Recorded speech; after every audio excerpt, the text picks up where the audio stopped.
Hello and welcome to Old Lady Plays. I'm Kate, the old lady, and this is tips for the Advanced Football Manager number 28.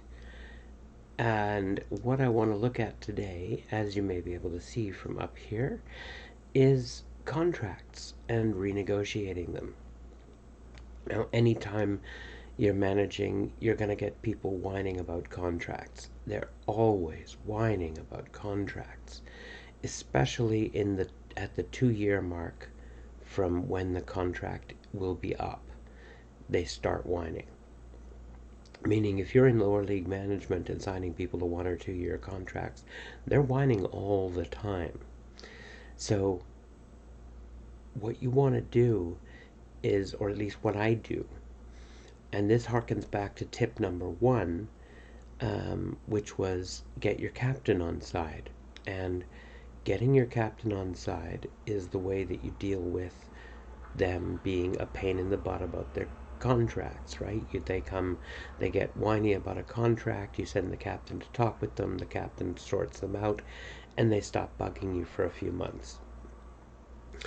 And the reason that I do this way is to avoid getting into a game of one-upmanship. All right? Because often what happens, if you give somebody a contract in, say, December, then by January, word has gotten around about the new contract, and people will be, other players on your team will be looking at their own contracts and saying, hey, wait a minute, why is dude getting so much more than I am? When, I'm a superstar and he's a fringe player, or whatever situation you've got.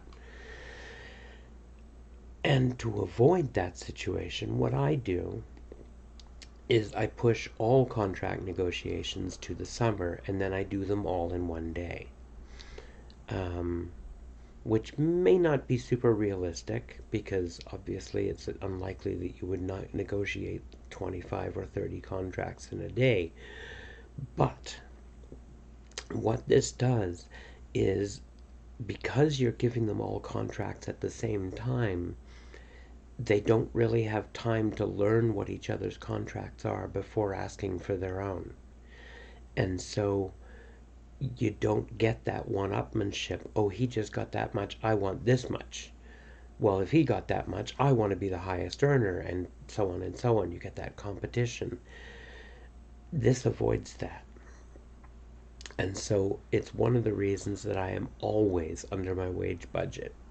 If you watch any of my series, you'll see that I tend to stay well under my wage budget. And part of the way that I do that is by one-shot contract negotiations, as I call it. And that is, set your contract screen to show, set your filters on your squad screen to show people who are not on long-term deals. And that will show you anybody whose contract expires within the year. Once you've done that, you can then go through them. I tend to sort them into most important player to least important player. And then I just work right down the list. Bang, bang, bang, bang, bang, bang, bang, bang, bang, bang. I do the same with my staff. Just at one day. Usually with my players, it's about a year before their contract is up. With staff, I tend to do it in the sort of December, January time, when their contracts are going to be up in about 6 months. This is on a European schedule, of course. Anyway, I hope that you find this useful. The idea is to reduce